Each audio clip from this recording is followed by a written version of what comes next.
새벽에 우리를 도우시는 하나님 아버지를 바라오면서 다 같이 묵도하심으로 예배 자리로 나가도록 하겠습니다. 복 있는 사람은 악인의 꾀를 쫓지 아니하며 죄인의 길에 서지 아니하며 오만한 자의 자리에 앉지 아니하고 오직 여호와의 율법을 즐거워하여 그 율법을 주야로 묵상하는 자로다. 저는 시냇가에 심은 나무가 시절을 쫓아 과실을 맺은 같이 그 행하는 모든 행사가 다 형통하리로다. 하나님 아버지, 오늘도 주의 말씀과 은혜를 사모하여 나온 자녀들에게 은혜를 베풀어 주시고, 주님, 시냇가에 심은 나무와 같이 진액을 빨아 올려 우리의 열매 맺는 사람, 또 하나님 앞에서 은혜로 살아가는 삶을 허락하여 주심을 감사드립니다. 오늘도 말씀과 기도로 우리를 거룩하게 하여 주시옵시고, 주님의 나라 바라보면서 이 땅에서 소망 가운데 기뻐하며 인내하는 삶들 살아가는 우리 되게 하옵소서. 예수님의 이름으로 기도드리옵나이다. 우리 찬송가 519장 구주께서 부르되 함께 찬양합니다.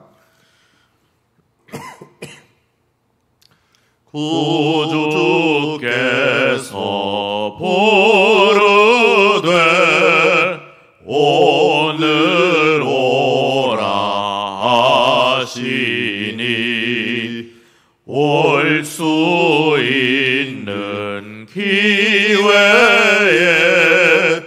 긍휼함을 받으라.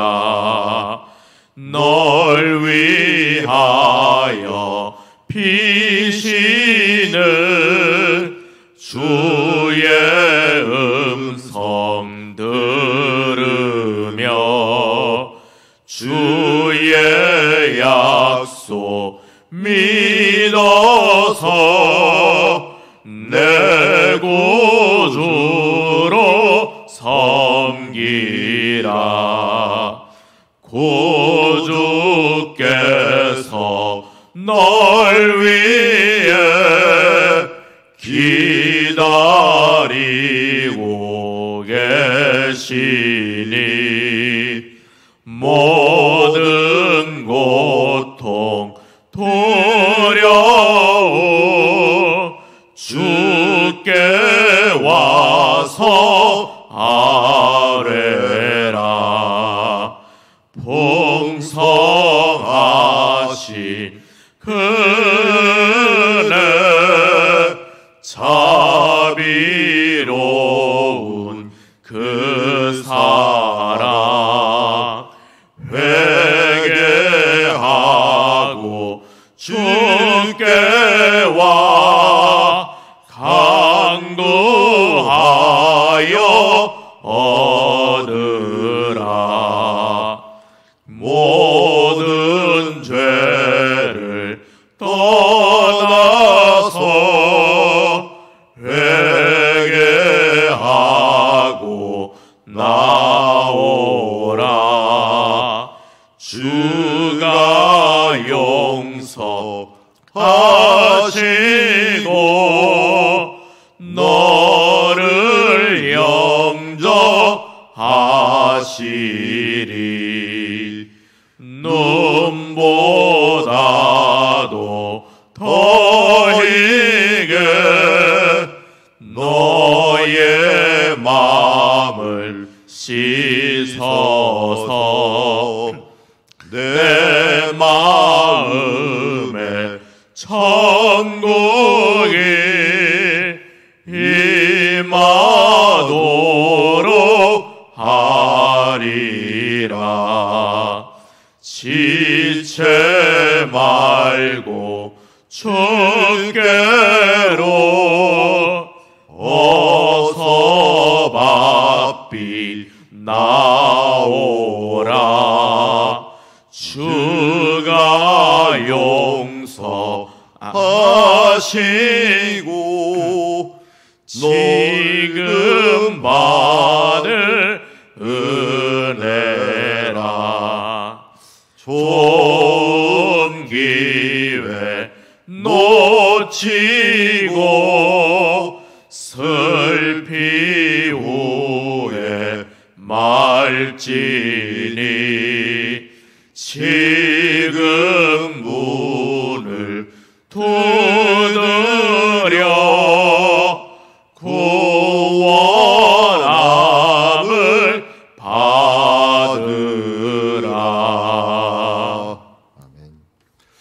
오늘날은 교육과 훈련을 위해서 기도하는 날입니다. 우리 이제 이번 주부터 시작하는 바이블 칼리지와 나눔 심화반 우리 전도팀을 위해서 기도해 주시고, 또 유치부와 초등부 그리고 청소년부, 청년부를 위해서 기도해 주시고, 우리 선교지 신방을 위해서도 함께 기도해 주시면 감사하겠습니다. 우리 함께 기도하며 나가도록 하겠습니다. 하나님 아버지, 오늘 또한 우리 선교지를 돌아보려 합니다. 가고 오는 모든 선교사님들을 하나님 돌아보아 주시옵시고, 예수 안에서 가장 좋은 것으로 채우시고 이끌어 주시고 함께하여 주시기를 원하옵나이다. 하나님, 유치부와 또 유초등부 그리고 청소년부, 청년부 이르기까지 하나님 교육을 위하여 기도합니다. 백년지 대계 이 일들 주님 정말 잘 짓고 잘 짓는 일들을 위하여 최선을 다하고 부모들과 또 선생님들과 교육자들 하나 되어서 우리 자녀들을 주님의 울타리에 놓고 잘 성장시켜 주님 열매 맺는 자녀로 살아갈 수 있도록 하나님 도우시고 인도하여 주시옵소서. 이번 주부터 이제 바이블 카지를 시작했습니다. 우리 각기 밤마다 하나님의 은혜를 도와여 주시옵시고 말씀과 기도로 더 풍성하게 나아가는 자리 될 수 있도록 은혜 베풀어 주시옵소서. 하나님 아버지, 너희는 가르쳐 지키게 하라 라고 말씀하였습니다. 하나님 주신 이 사명을 놓치지 아니하고 우리 삶 가운데 나 자신도 먼저 배우고 또 우리에게 전수해야 될 사람들에게 흘러넘치게 전하고, 또는 우리 하나님의 나라를 위하여 또 키우고 하여서 하나님의 숲을 이루고 하나님의 나라를, 하나님의 그 지경을 확장시키는 일들을 감당할 수 있도록 하나님 도우시고 인도하여 주시옵소서. 선교지 신방이 오늘 저녁에 또한 있습니다. 우리 선교사님들 이 기회를 통하여 붙들어 주시고 터치하여 주시고 하나님의 은혜 가운데 함께하여 주시옵소서. 예수님의 이름으로 기도드리옵나이다. 오늘 우리에게 주신 하나님의 말씀은 마태복음 22장 1절에서 14절 혼인잔치 초청과 예복이라는 제목을 가지고 하나님 말씀 보도록 하겠습니다. 한 절씩 교독합니다. 예수께서 다시 비유로 대답하여 이르시되, 천국은 마치 자기 아들을 위하여 혼인잔치를 베푼 어떤 임금과 같으니, 그 종들을 보내어 그 청한 사람들을 혼인잔치에 오라 하였더니 오기를 싫어하거늘 다시 다른 종들을 보내며 이르되 청한 사람들에게 이르기를 내가 오찬을 준비하되 나의 소와 살진 짐승을 잡고 모든 것을 갖추었으니 혼인잔치에 오소서 하라 하였더니, 그들이 돌아보지도 않고 한 사람은 자기 밭으로 한 사람은 자기 사업하러 가고 그 남은 자들은 종들을 잡아 모욕하고 죽이니, 임금이 노하여 군대를 보내어 그 살인자들을 진멸하고 그 동네를 불사르고 이에 종들에게 이르되 혼인잔치는 준비되었으나 청한 사람들은 합당하지 아니하니, 네 거리 길에 가서 사람을 만나는 대로 혼인잔치에 청하여 오라 한데 종들이 길에 나가 악한 자나 선한 자나 만나는 대로 모두 데려오니 혼인잔치에 손님들이 가득한지라. 임금이 손님들을 보러 들어올세 거기서 예복을 입지 않은 한 사람을 보고 이르되 친구여 어찌하여 예복을 입지 않고 여기 들어왔느냐 하니 그가 아무 말도 못하거늘 임금이 사환들에게 말하되 그 손발을 묶어 바깥 어두운 데에 내던지라. 거기서 슬피 울며 이를 갈게 되리라 하니라. 청함을 받은 자는 많되 택함을 입은 자는 적으니라. 아멘.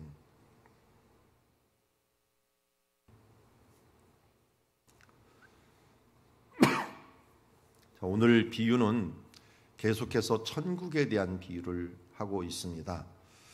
우리 앞에 포도원 비유를 했다면 이번에는 이제 혼인잔치 비유를 합니다. 혼인잔치라 함은 유대 사회에서 마지막 하나님과의 심판을 의미하기도 합니다. 그래서 요한계시록에서는 예수님이 오시는 재림하는 날을 혼인잔치다라고 하는 표현을 해 주었습니다. 그래서 신랑 되신 예수께서 오시는 것이고 신부된 교회가 예수님을 맞이한다 하는 의미에서 혼인잔치는 바로 천국의 하나님과의 만남을 의미하기도 했다. 이사야서에도 이 이스라엘을 신부로, 또 호세아서는 아예 아내로 이렇게 취급을 하면서 성도와 하나님과의 관계를 묘사할 때 많이 쓰는 방법이기도 했습니다. 그래서 2절에 보니까 뭐라고 합니까? 비유로 천국은 마치 자기 아들을 위하여 혼인잔치를 베푼 어떤 임금과 같으니, 한 임금이 있고 자기 아들을 위하여 혼인잔치를 베풀었다. 이 말은 결국 아들은 누구겠어요? 예수님이고, 이 임금은 하나님 아버지다라고 하는 것들을 알 수가 있고요. 그 종들을 보내어, 근데 이 종들은 누구겠습니까? 그 청한 사람들을 혼인잔치 오라라고 했으니까 하나님의 종들, 그러면 천사도 될 수 있지만 사람들에게 직접 청하는 사람들은 천사가 아니겠죠. 하나님이 보낸 선지자들, 또 사역자들, 이런 모든 사람들이 바로 청하는 사람이라고 할 수 있을 것입니다. 그러면서 사람들이 혼인잔치에 오라 하였더니 오기를 싫어하거늘, 큰 흐름을 보면은 이 잔치에 대한 초청이 두 번 있었던 것 같아요. 맨 처음은 미리 이 부분들을 공지하였고, 두 번째는 사람들을 보내어서 한 사람 한 사람에게 이야기했던 것 같습니다. 4절에 보니까 다시 다른 종들을 보내어라는 표현을 통해서 알 수가 있죠. 그러니까 맨 처음에 종들을 보냈고 두 번째 종들을 보내었어요. 포도원 비유하고 굉장히 비슷하죠. 포도원 비유에도 맨 처음에 종을 보냈고 두 번째 더 많은 종들을 보냈다라고 이야기하는데, 여기에도 이제 다른 종들을 보내어 이르되 청한 사람들에게 이르기를 내가 오찬을 준비하되 나의 소와 살찐 짐승을 잡고 모든 것을 갖추었으니 혼인잔치에 오소서 하라. 여러분, 이런 혼인잔치면 얼마나 기쁜 잔치입니까? 그야말로 공짜로 밥 얻어먹을 수 있는 그런 기회이고 큰 잔치 아니겠습니까? 그런데 그들이 돌아보지도 않고 한 사람은 자기 밭으로, 한 사람은 자기 사업하러 가고. 왜 이렇게 행동했어요? 3절에 보니까 오기를 싫어하거늘 이라고 얘기합니다.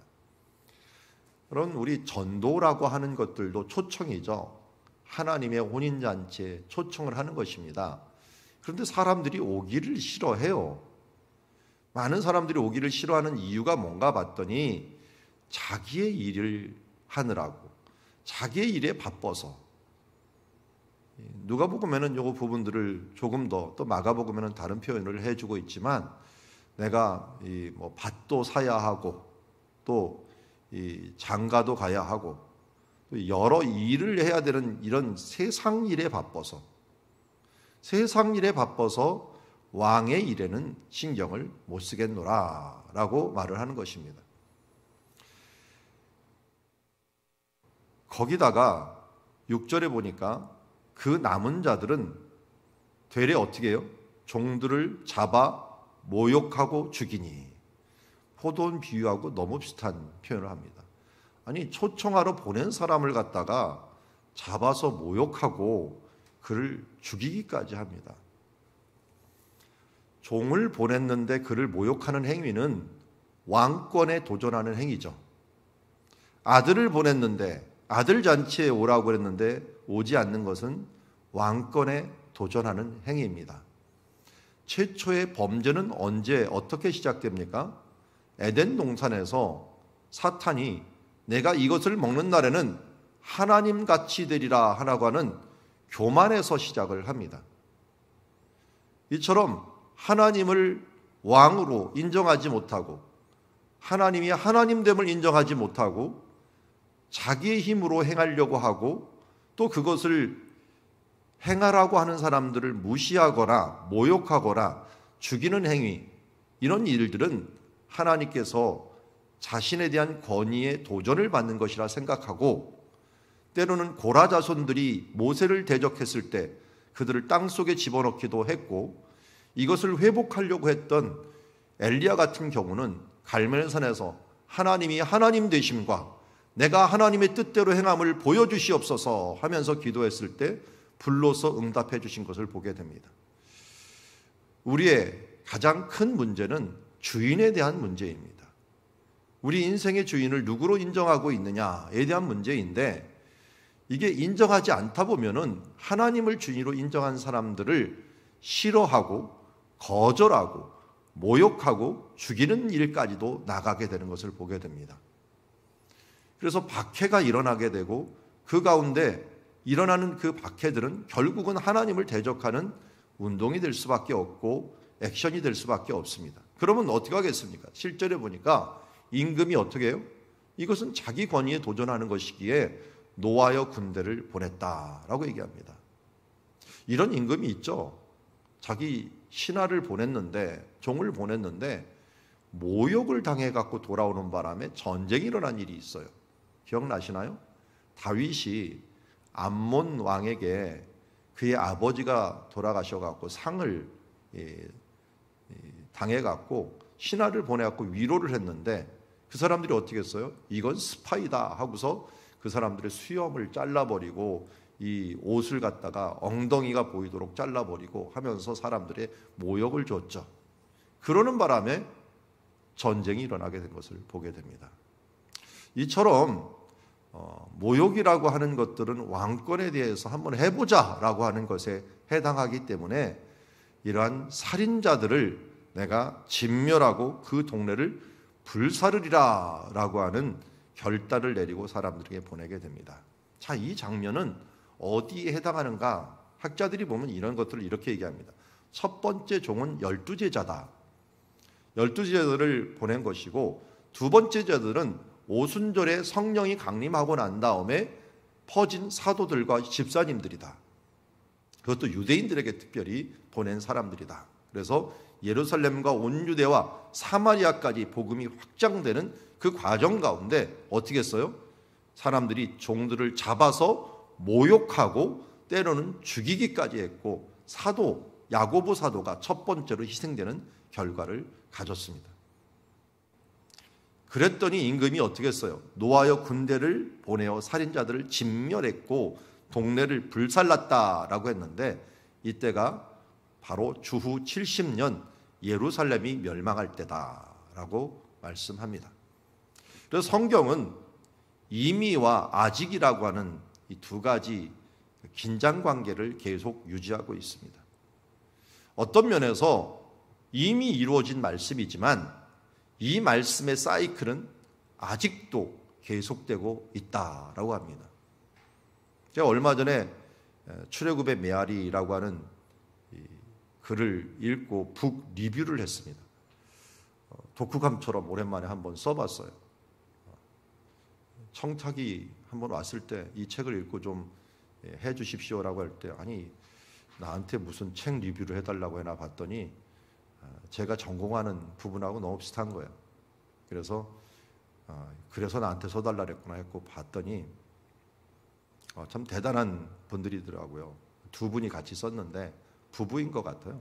근데 굉장히 잘 썼는데, 그 글의 큰 주제 중에 하나가 이 리바이벌이 된다는 거예요. 계속적으로 메아리처럼, 에코 음량처럼 성경의 사건들이 계속적으로 이게 돌아가면서 확대되어 나간다라고 하는 것들, 특별히 출애굽에 대한 부분들이 하나님께서 그들을 구원하시고 부르시고 하는 그런 메아리들이 계속적으로 반복되면서 여러 성경, 특별히 뭐 예수님의 죽으심도 출애굽의 메아리다라고 하면서 출애굽의 어떻게 보면 반향 또 울림 이런 부분들이 일어났다라고 이야기하는데요. 여기도 마찬가지입니다. 이런 비유라고 하는 것들, 포도원 비유나 또 혼인잔치 비유는 지속적으로 하나님께서 또 예수님께서 강조하려고 하는 것, 우리를 구원하기 위해서 이미 그 당시에는 일어날 일이죠. 일어날 일이었지만, 그러나 지금 보면 일어난 일, 그렇지만 앞으로도 계속적으로 일어날 일, 이 부분들에 대해서 계속적으로 너희는 이런 사이클들이 너희 삶들 가운데 계속될 것이다 하는 것들을 우리에게 알려주고 있습니다. 뭐 우리나라도 똑같고, 특별히 북한 같은 것은 이미 이루어진 것도 있고 아직 이루어지지 못한 것도 있어요. 분명히 하나님을 믿는 사람들을 모욕하고 죽이고 한 일들에 대해서는 하나님께서 군대를 보내어 살인한 자들 진멸하고 동네를 불사를 일들이 얼마 남지 않았습니다. 만약 우리 사회가 지금 박해 국면으로 계속 들어가고 있는데 이런 시대가 계속된다면 이것과 같이 하나님께서 초청했잖아요. 초청했고 정말 기쁨으로 우리 구원을 무엇으로 주는 거예요? 무료로 주잖아요. 공짜로 주는 거예요. 그런데도 이 초청에 응하지 않는 사람들, 싫어서, 그것도 그 일들이 싫어갖고 나중에는 박해까지 하는 단계로 나간다면 하나님 앞에 심판받을 수밖에 없는 사이클로 들어간다 하는 것들을 우리는 잊지 말아야 됩니다. 그런데 그 다음 국면은 이방인에 대한 국면이라고 할 수가 있어요. 이에 종들이 이르되 혼인잔치는 준비되었으나 청한 사람들이 합당하지 아니하니 하면서 종들에게 임금이 이야기합니다. 이미 유대인들에게 그렇게 이야기를 했지만 그 사람들이 합당하지 않다. 그러니 내 거리 길에 가서 사람을 만난다는 대로 혼인잔치에 청하여 오라. 한마디로 이방 사람들한테 가라. 그들은 초대받지도 못한 사람이고 들어보지도 못한 사람들이고 이런 사람들인데 이들에게 가라. 그래서 종들이 길에 나가 악한 자나 선한 자나 만나는 대로 모두 데려오니 혼인잔치에 손님들이 가득한지라. 구원은 행위로 얻는 것이 아닙니다. 우리가 어떤 기준을 정해갖고 저 사람은 악한 사람이야 선한 사람이야 그러니 구원을 얻어 못 얻어 이런 관계가 아니라는 것입니다. 초청에 응하느냐 응하지 않느냐 이것은 믿음으로 영접을 하느냐 영접하지 않느냐. 그래서 말했잖아요. 영접하는 자 곧 그 이름을 믿는 자들에게는 하나님의 자녀가 되는 권세를 주셨으니. 저는 영접하는 말이 우리나라에서는 좀 멋있는 말이지만 원어적인 모습들을 보면은 아주 간단하다 그랬죠. 람바노라고 하는데요. 주로 많이 쓰이는 영어의 테이크입니다. 테이크. 취하다. 우리가 초청을 하면은 초청에 응하는 거예요. 초청을 취하는 거예요. 그럼 어떻게 되는 거예요? 응하면은 그것이 바로 구원의 길로 되는 거예요. 영접을 하는 거예요. 하나님께서 우리를 혼인잔치에 초청하셨기에 우리도 그것에 응하였더니 그로 인하여 우리가 하나님 앞에서 의인이 되었지 세상에 있어서 선했던 사람이냐 악했던 사람이냐는 중요하지 않다는 거예요. 초청에 응하느냐 응하지 않느냐가 우리의 의인이냐 악이냐를 결정한다는 것입니다. 11절 임금이 손님들을 보러 이제 들어옵니다. 그런데 여기서 반전이 일어납니다. 모두 응하였으니까 왔으니까 구원을 받았는 줄 알았는데 거기에 예복을 입지 않은 사람들이 보고 이르되 친구여 어찌하여 예복을 입지 않고 여기 들어왔느냐 하니 그가 아무 말도 못하거늘. 자, 이 예복은 뭘까요? 들어올 때 주는 예복이 또 있어요. 예복이. 그러니까 초청은 받아서 왔는데 와갖고 그한테 식사를 하려면 그들이 여기서 준비한 예복을 입어야 되는데 예복을 입지 않았어요. 아니 오기까지 해놓고서 왜 예복을 안 입었을까요? 이 부분은 또 무엇을 의미할까요? 요한계시록에 이 부분들을 설명하고 있어요. 세마포 옷, 흰 옷, 이 옷은 성도의 행실이다 라고 얘기합니다. 초청을 받았고 오긴 왔는데 성도의 행실이 열매로 안 나타나는 거예요. 이 앞에도 우리 분명히 얘기를 열매로 알리라 라고 했어요. 예수를 믿었는데도 불구하고 회개에 합당한 열매를 맺지 않는 거예요. 오기는 왔는데 예수님을 주로 영접하고 혼인잔치의 신랑으로 받아들이지 않는 거예요. 주는 그리스도시요 살아계신 하나님의 아들입니다. 모든 사람들은 고백하면서 그를 자기의 구주로 영접했고 또 그 혼인잔치에서 그로 인하여 왕을 인정하고 감사했는데 왕을 왕으로 인정하지 아니하고 회개에 합당한 옷을 입지 않는 거예요. 누구나 이 자리에 앉았다고 모두 구원 얻는 것은 아니다라는 것들을 알려주고 있습니다. 믿음을 가지고 나왔어요. 영접을 했어요. 했다고 나왔는데 그래서 구원을 받았어요. 그럼 구원을 받았으면 어떻게 돼요? 열매를 맺어야 돼요. 우리가 가지가 나무에 붙었으면 붙어있다는 증거를 보여줘야 되잖아요. 그 증거가 뭐예요? 바로 잎사귀가 나오고 열매를 열리는 모습을 보여줄 때 이 나무는, 이 가지는 살았구나 하는 것을 알 수가 있어요. 겨울이 되면 나무가 다 죽은 것 같아요. 그래서 우리 교회도 나무들이 많이 있지만 화분을 이제 안으로 넣으면 잎사귀가 다 떨어지는 거 떨어져요. 그런데 이 나무가 죽었나 안 죽었나 좀 급하신 분들은 나무를 꺾어보더라고요.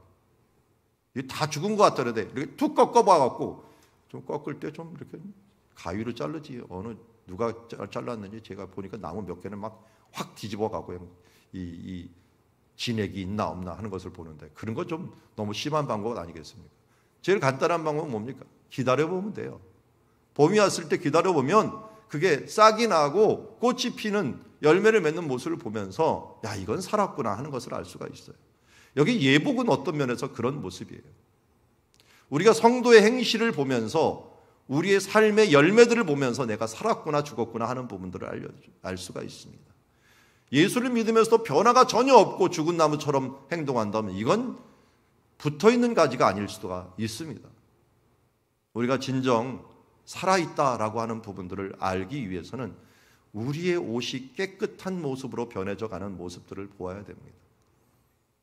성도의 행실, 그래서 행위로 구원 얻는 것은 아니지만 그 행위로서 그 사람이 구원받았는지 안 받는지를 체크는 할 수가 있습니다.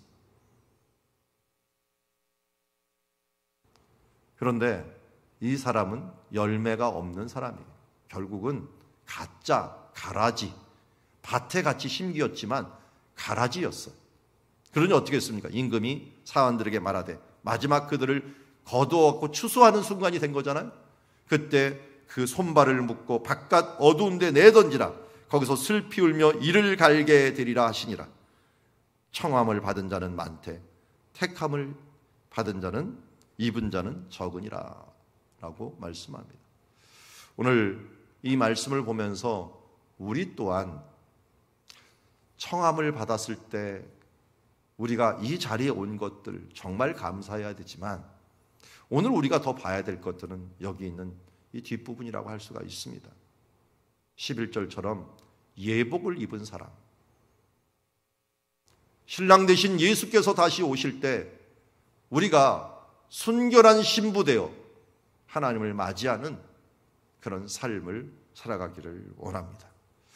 말씀을 정리합니다. 많은 사람들이 세상 일에 바쁘고 세상 향락에 바쁩니다. 그리고 그것을 방해하면은 심지어 그들을 박해하고 죽이기까지 합니다. 세상이 그렇게 반응하는 것들은 한 가지 이유, 우리가 미워서라기보다는 하나님을 싫어하여서 그런 일들이 일어난다는 걸 우리가 잊지 말고, 두 번째, 우리는 초청을 받음에도 가라지가 되지 않기 위해서는 회개에 합당한 열매의 삶들을 살아가는 하나님의 자녀가 되어야 될 줄 믿습니다. 오늘도 그렇게 하여 하나님께 영광 돌리는 주님의 자녀, 그래서 천국에서 정말 아무 생각 없이 기뻐하고 감사하며 찬양하다 보면은 나도 모르는 사이에 내 의복을 쳐다보니 하나님께서 내게 이 아름다운 의복을 입히셔서, 나도 모르는 사이에 시간이 지나다 보니 사랑과 희락과 화평과 오래 참음과 자비와 양선과 충성과 온유와 절제의 열매가 맺혀서 거룩한 하나님의 자녀가 된 사람. 여러분, 이렇게 나가지 않으면 우리가 어떻게 됩니까? 반대 일어나요. 사랑이 없고 미움이 가득한 삶, 금방 부르륵 화가 나는 삶, 다른 사람과 쌈꾼이 돼갖고 화평을 이루지 못하는 삶, 그야말로 충성은 저리 가고 자기 것을 위해서 고집만 부리고 싸우는 삶. 교회 곳곳마다 그런 사람들이 몇 명 들어가 있어갖고 얼마나 교회를 힘들게 하는지 모릅니다. 나를 돌아봅시다. 나는 이러한 예복을 입은 사람으로 변화져 있는가? 끊임없이 우리는 예수 그리스도 안에서 정결한 신부, 순결한 신부 되도록 항상 우리를 돌아보고 회개에 합당한 열매를 맺는 주님의 자녀들이 되기를 주의 이름으로 축원합니다. 기도하겠습니다. 하나님 아버지, 오늘 혼인잔치 비유를 통하여 초청을 받는 일과 예복을 입는 일들에 대하여 알게 하심을 감사드립니다. 주님, 우리가 이 초청을 많은 사람들의 정하게 하여 주시옵시고, 그리고 그것을 받지 않는 사람들의 임할 심판을 우리가 알고 어떻게든지 그들에게 온유한 모습으로 주님, 우리의 삶을 통하여, 우리의 입을 통하여 전달하며 그들을 구원하는 일들에 최선을 다하게 하옵시고, 또한 우리의 예복이 없어 마지막 때에 가서 가라지처럼 뽑혀내는 일들이 없도록 우리가 성령의 열매 맺는 삶들을 향하여 달려가는, 하나님 앞에서 진정한 열매를 맺는 주님을 기쁨이 되는 주의 자녀들 되게 하여 주시옵소서. 예수님의 이름으로 기도드리옵나이다. 아멘. 오늘도 주신 말씀 마음에 새기고 함께 기도해